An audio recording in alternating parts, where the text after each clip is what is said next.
Mike's Daily Podcast. It's all right. Thank you, Aunt Katrine. Welcome to the show that's called Mike's Daily Podcast. It's been a fun day, and it's gonna rain, and we need it here in California, but that's not really what I wanted to expound upon. Expound, words, talk, fun. That's all I had for my opening songs. Mike's Daily Podcast. Uh-oh. Early evacuations ordered issued for the Santa Cruz Mountains. Yikes. Mike's. So yes, Daily. We're going to get some rain. Podcast. Tomorrow night. Yeah. Oh, actually tomorrow morning. Sunday at 8 a.m. So by the time you hear this, you may find out what happened. Who knows? But there are evacuation orders for different zones near the ocean. I do not live by the ocean, but yes, that's the downfall of living by the ocean. I love going to the ocean. There are zones that are low-lying and at high risk for debris flow. In Santa Cruz, the sheriff deputies went door to door today, notifying residents at those specified addresses.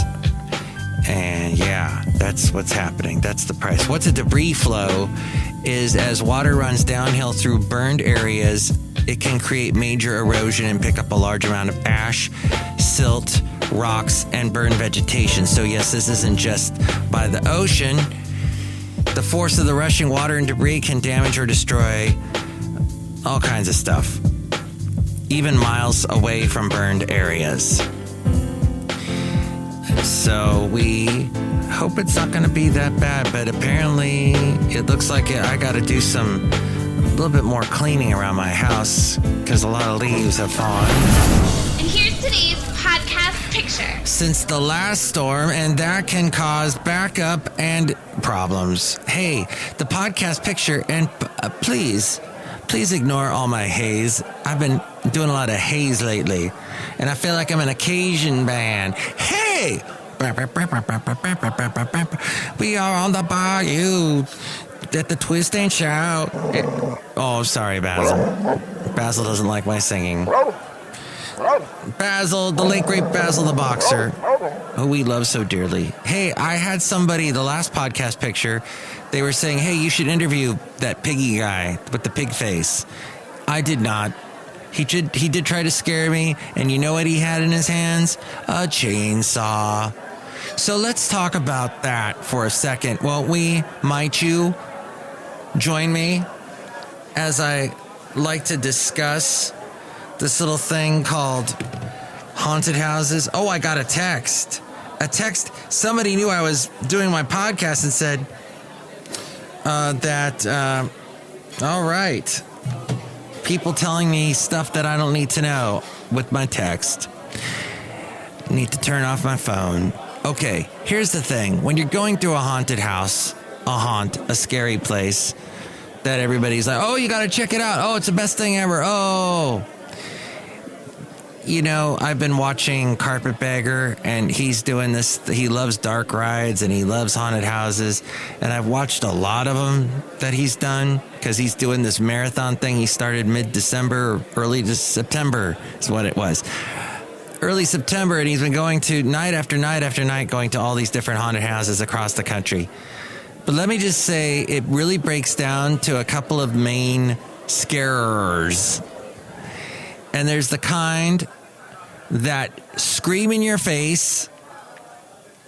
There's like a large woman that will like she's screaming and talking to you at the same time and saying, I chopped up everyone in my family. Okay, that's nice. Then there's this other one where you got a guy who's just kind of going, Rrr. And after a while, you get those two main things over and over again. Oh, and maybe a young lady who is doing that, I'm possessed, me. And then you have some some guys just screaming at you, which I can't do right now because that'll hurt my voice. But yeah. And okay, what I've noticed with Carpetbagger is he'll get scared by someone and he's moving through the ride, and that same person will come back and scare him again because maybe they realize who he is because he's got a popular YouTube channel. I don't know, but it's so, after a while, just, I don't know how he does it because it just gets so boring with all the scares. And yeah, you're going to get scared if someone screams at you from out of nowhere in the darkness. But that gets old so fast. So fast, eh? So that's... Oh, and then there are these people that, all the... And then I was talking about this on the podcast recently, is that I don't know how these actors in these things do it, these scarers, how they get that much energy and how they don't go hoarse night after night. And how that's fun for them. I don't get any of that. But Cafe Anyway, there's so many haunted houses, these little makeshift houses. Some, well, they're not makeshift. Some are highly, highly thought out, and they take the whole year to figure it out, and they spend all this money on crazy props, or they build them themselves, and yeah, okay, it's amazing, but it's just the scares are so, I don't know how he does it, the Carpetbagger. Night after night after night. And there are people... Oh, he went in this one, I think it's somewhere in Kentucky, where, if you go in a haunted house, they're not supposed to touch you. I don't know if there's a law against it, but theoretically, or maybe due to insurance reasons, they can't touch you. They can get in your face and scare you, or, make your ears blow out because they're screaming in your face, but they can't physically touch you. And apparently there's a place in Kentucky where they can, and they warn you ahead of time that you're going to get touched. Yeah, that's weird. And that there's going to be obscenities. You're going to hear profanity when you're going through the haunted house. So right then and there, I'd probably be no. I don't have that big of a desire to be scared, and I have to see this. But he did it, and there are a lot of the scarers. They figure out who he is, and then they just keep talking to him and making up weird stuff. And yeah, this is a crazy time of year with the haunted houses, but not for me. All right. However, apparently what's also not for me is sitting in traffic. And that's not for you either, as we go outside a Cafe Anyway, where we bring you Mike's Daily Podcast, somewhere in Podcast Grove, Alleyton, the last place on earth. Sitting in traffic is the number one thing we're annoyed about coming back now that things are opening up. Now, a separate survey looked at how much time we save by not having to commute. The average employee has saved 252 hours by working from home and not having to drive into work every day. 252 hours. Is that roughly, is that like 100 days or something? It's my quick little math. Wow. Wow shuts wow, as my mom used to say. Or you know what? I don't know if she ever said that, because I saw her recently and she didn't say that at all. So maybe I'm making that up. Maybe that's a thing like, we made up in our minds. Humphrey Bogart saying, "Play it again, Sam." He never says that. He says something kind of like that, but not that. All right. Let's see. What's this say here? Oh, 80% of people say that extra time has helped them accomplish more things. The top things we've been added to do more are exercise, get chores done, and learn new skills. Yeah, right. We're playing video games. We're watching stupid videos on YouTube like Carpetbagger. Sorry, Carpetbagger. And I'm so sorry you have to walk through those ridiculous haunted houses. We're coming up on the spookiest week of the year. It turns out some people are easier to scare than others. A recent study found that scary stories just don't work on some of us. It has to do with something called mind blindness. Scary stories that some people just don't find scary mind blindness. It's called aphantasia. It's when someone can't really picture things. We're learning all these weird words this week, aren't we? We learned about misophonia last night. Thanks to my lovely lady friend. That was a fun show. Go back and listen to that podcast. Oh, and did I mention the podcast picture was me waiting in line at the Six Flags over Texas? This was about less than 2 weeks ago. We went there. I was waiting in line to get on Batman, and oh, that ride made me sick. It hangs from above the roller coaster. So your feet are dangling. How my shoes stayed on my feet, I have no idea, because that really whips you around. So when you can't really picture things in your head, you got aphantasia. So if you have that, telling you a scary story and setting the scene just doesn't work that well. 1 in 20 people have it. Researchers recently told people scary stories. Half had mind blindness and half didn't. And they basically proved it's true. The scary stories didn't work on them, but scary images did. So it wasn't because they had a higher scare threshold in general. The stories just didn't paint a picture. So maybe that's why you're being screamed at those haunted things, because you pay money to be scared, and in order to scare you, they got to do that. Hey, we were talking about Santa Cruz a little earlier. Let's move a little further south. If you ever get to do the drive and you're in the Santa Cruz area, drive south a little ways, you'll hit Monterey. And there is a town called Gorda. Isn't that mean fat?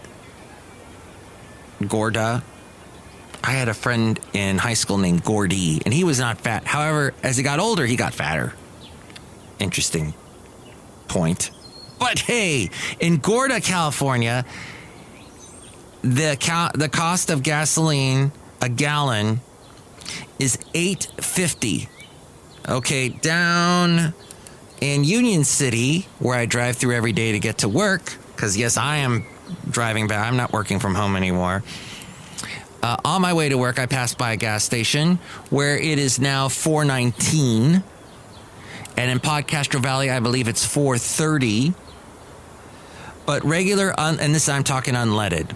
So unleaded gas, in Gorda, is actually $8. No, wait, it's $7.59 per gallon. So $7.60. Gorda only has one gas station, with the next closest one 12 miles south. That's just price gouging. Those people should be arrested and fined. The average national price for gas right now, as of this recording of Mike's Daily Podcast, is $3.32 per gallon for unleaded. Now, I think in Texas I saw it at $2.87. So you heard about Alec Baldwin. One person was killed, another was seriously injured after a prop gun misfired on the set of an Alec Baldwin movie. It was Alec himself who fired the shot. The movie's called Rust. It was shooting at a ranch in New Mexico. A cinematographer was killed and the director was injured. Not much else is known at this point. The gun was supposedly loaded with blanks. By the time you hear this, there may be more details about that story, but it reminds me of John Eric Hexum in the 80s. He was this heartthrob, good-looking guy who was on the TV show called The Voyagers, I think. So they were like time travelers. And then he later got on a show that had to do with, I think he's a private investigator and a model at the same time. And I think it was on the set of that show that he, I think, was playing with a gun and it went off near his head and killed him. It was a prop gun. But yeah, in all of what we've been doing on movie sets, you remember a year ago when when the pandemic started, they shut down all filming of TV shows and movies. And then it slowly started to come back, and it was everybody had to be tested. Everybody, this is before the vaccine, everybody had to wear a mask. The actors had to be tested before they could do any on-set talking. And of course, if you saw any performances, well, there were no performances. Theater and everything got shut down. Remember that? not that long ago, and a lot of people have forgotten already because that's our society. We wipe the slate clean every morning, like 51st dates. It's crazy. So people are still working at home, though. There are a few. And there was an article that came out June of this year where they gave some suggestions. There's, if you are going back to the workplace, many workers hesitate to share their emotional stress with their employers, which creates a lot of pressure. Create a safe work environment if you do go back to work, where everyone can communicate openly and listen empathetically. Empathically is what I meant. This is best done by listening first to understand and then explaining to be understood. Yes, that's something we need more of in this world. Working from home can blur the boundaries between employees' work and personal lives. They say here that workers need to be encouraged to create a structured workday with a beginning and an end. Oh, if you're working from home, there's this thing called the Pomodoro technique, which involves a timer to break your day into short intervals, and that seems ridiculous to me. I did not like working from home. The first couple months was woohoo, and then you're like, wait, all this stress, I've brought all this stress home. All this stress is in my home. At least when you go to work, you can leave some of that stress psychologically at work. I find it really happens. You can leave, and I'm the type of person that holds on to stuff. I've got a amazing memory. I've got a memory like an elephant. I keep it all in my memory trunk. So there's some dad humor for you, even though I'm not a dad. I guess I'm a cat daddy. I was a dog daddy. But that's something, within the physical realm. You have a physical space, your office or your cubicle, and you put the stress there. You're like, okay, I'm done. I'm heading home. And then you fight the traffic and you go home and it gets buried until you wake up at 4 a.m, like I sometimes do, and go, oh gosh, that's what I left behind. That's what I'm going back to. But you need to find creative ways to connect at your workplace, one human to another. If you're working from home, making the virtual workspace more human. There's informal water cooler conversation. That's what this article says. Virtual coffee breaks. See, when you're actually back at work, you don't have to do it virtually anymore. You can actually stand there and talk to them, depending on how your workplace is. Are you all vaccinated? Are you all like... Some are, some aren't. Yes, welcome to today's world. Schedule check-in time with each team member. See, even when we were doing this at home, this was something important. Checking in. That's the one thing at home. You get so used to work, and then, I got to call. You can't just walk down the hall and talk to someone. You got to call them. And there's that added step. There's that added limit. And then younger people today, they don't like the phone. They're all about texting. But there's that's a very limited scope there that you can text. The faucet is very tiny. The flow gets restricted with the text, with the emails. Oh, so much gets lost in an email, and the wrong words come out, and people pick up on things that aren't there. It's ridiculous. So that's one good thing about the person-to-person, in-person stuff going back to work. Let's see. There's a bunch of other tips that this article makes, but this was written back in June, and now a lot of us are back to work here in October. Having a professional speak with your team about work-life stressors, such as the pandemic, can make a huge difference. At the very least, it shows that someone cares. A professional can help problem solve issues and provide practical strategies that may help members of your team cope. And this is from Faith Sanders, who is the founder of Discover a New Future, a professional and leadership training and consulting company. She says, as a professional trainer who has facilitated hundreds of these workshops, I can say they not only build connections and provide support among members of a team, but they also bring compassion back into the workplace. And I think I'm done with this Costco connection. Remember this article here about migraines we talked about? Yeah, okay, so this is done. I'm chucking it across the room. It's gone. Done. I mean, outside of Cafe Anyway, somewhere in Podcastro Valley, Podcastro Valley 10, I mean, look who's here. Right now. Oh, I didn't even mention in my... Oh, okay. I am now looking at my website, MikesDailyPodcast.com, and usually I mention who is going to be on the next podcast when I post a podcast blog at MikesDailyPodcast.com, and I did not. I was supposed to say today, or for the next podcast, which is today, this is the thing you're listening to right now. You were going to have, let's see. Wow, I had the wrong people. I need to fix that. Because we talked to Madam Rutabaga yesterday. So look who's here now. Hello, Mike Matthews. It's Chely Shoehart, gift shop supervisor. Yeah, you're all confused and stuff. Yes, because last night we were discussing misophonia and how Bison Bentley, when he says that, do you know that thing? It's annoying. And misophonia talks about annoying things. Primarily, it's stuff that we don't really like, the lip smacking and gum chewing and that sort. But yeah, that's what we talked about. I know, Mike Matthews. I heard it.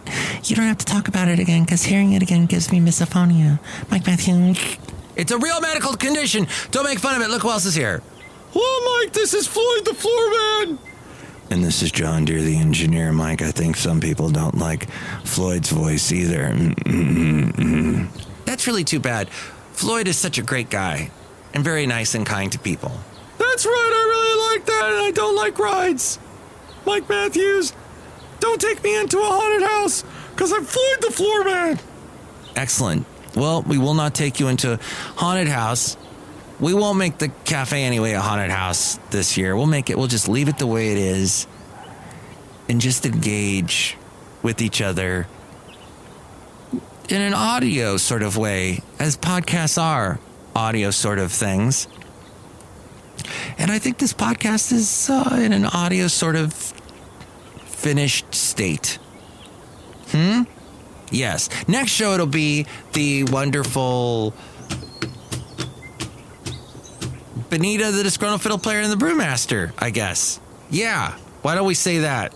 Because I'm all confused. But don't forget that tomorrow morning from 9 a.m. until 4 p.m. in the afternoon, Pacific time, you can hear me playing some fun music. And there's a link to where you can listen to that station at MikesDailyPodcast.com if you'd like to chime in about anything we covered today. 336MM Daily, that's 3 + 3 = 6. MM as in Mike Matthews, and Daily as in what this podcast has been. Take us out a frame. That was episode 2321. That's episode 2321. Mike's Daily Podcast is written and produced and performed by Mike Matthews. His podcast is super easy to find. Download or listen to his show and read his blog at MikesDailyPodcast.com. Email Mike now at MikesDailyPodcast@gmail.com. See you tomorrow. Bye!